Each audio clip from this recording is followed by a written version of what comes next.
The Ready to Race series is not far away here in Victoria. It is to be held on the 22nd of November at Bendigo, and I'm joined now by Robert Britton, one of the leading trainers. And Robert, you're a bit of an expert on the auction process, having had plenty of experience overseas seeing their auctions. Yeah, I'm pretty passionate about the auction series. I go over to America twice a year, see how it's done and see how people can get into a greyhound and race it immediately, and instead of having the issues of pups and what can go wrong along the way, and I go and buy my own over there, so it's something I enjoy.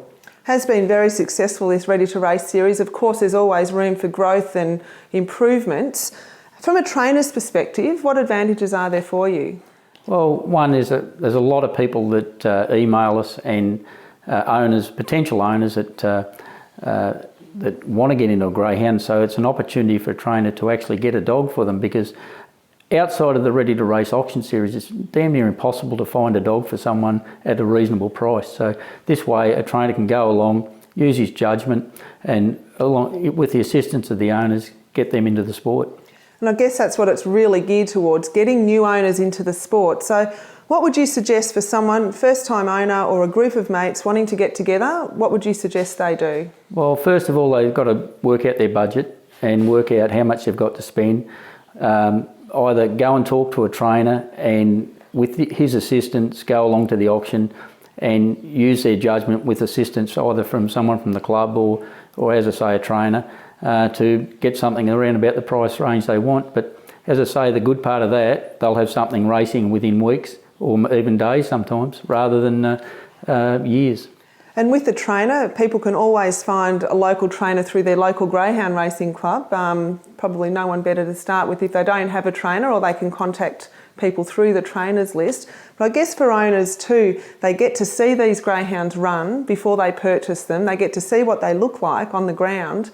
It really takes a lot of the guesswork out, doesn't it? Oh, absolutely. Like just to watch a greyhound walk around the yard, it doesn't take much of an expert to work out one that looks well prepared and a quality type greyhound against something that's maybe a little bit poor.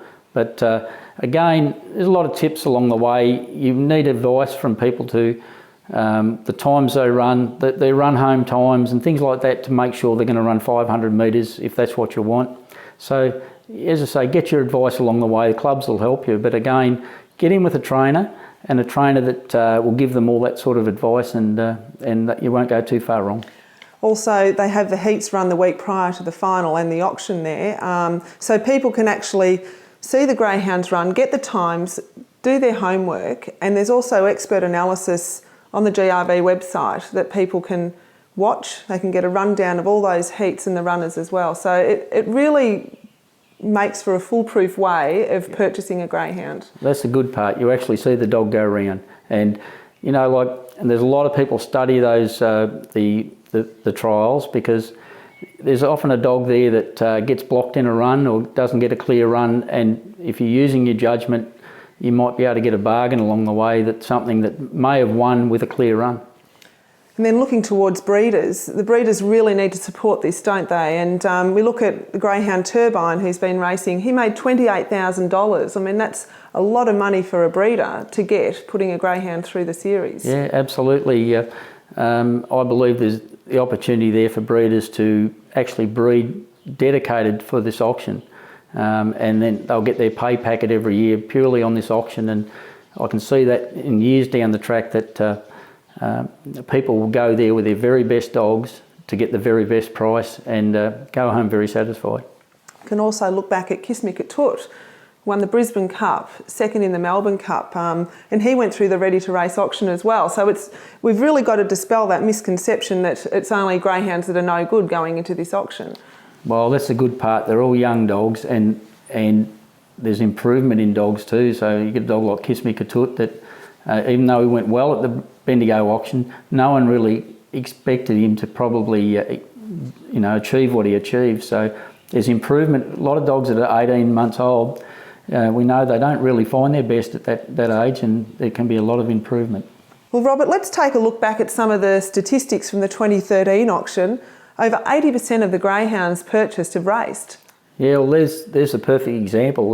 When you buy a pup, you don't always get every dog make the track. Whereas, yeah, there's a lot of dogs, as I said, 80% have raced, and I think about half have made their money back, which is a pretty.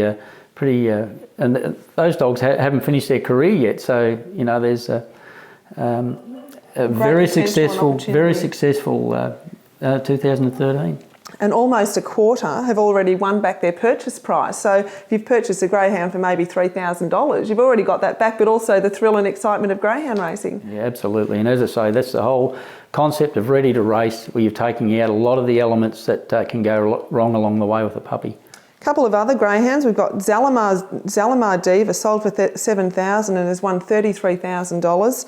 Also Cisco Good, sold for $10,000 and has won $35,000. So the greyhounds can make serious money. And the good part of this too, the top 8 prize money dogs will go into a $20,000 to the winner final at Sandown next month. So, the money hasn't stopped yet for those dogs. No, and good news for breeders, the whelp dates and also the nominations have been extended. So the whelp dates are now the 1st of August to the 31st of July of 2013. The nominations close at 4 p.m. on Friday the 24th of October, with the auction about a month later. So there's still plenty of time for breeders to get into this. And Rob, the one key point I think that's very important out of all of this is that all the greyhounds that go through the auction series go straight into gap, which there's a home waiting for them. They come from a great home and they go to a great home after racing, which really maintains the integrity and the welfare of the sport. And that's a great thing, especially when people that buy these dogs, often they're new people to the game, and they don't really know what's going to happen to their dog once it retires.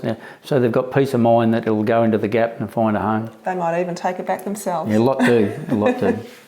Well, there you have it. There's something for everyone, breeders, owners and trainers. Robert, thank you very much for all your time and advice for potential owners. And let's hope you can get a winner at the Ready to Race sales.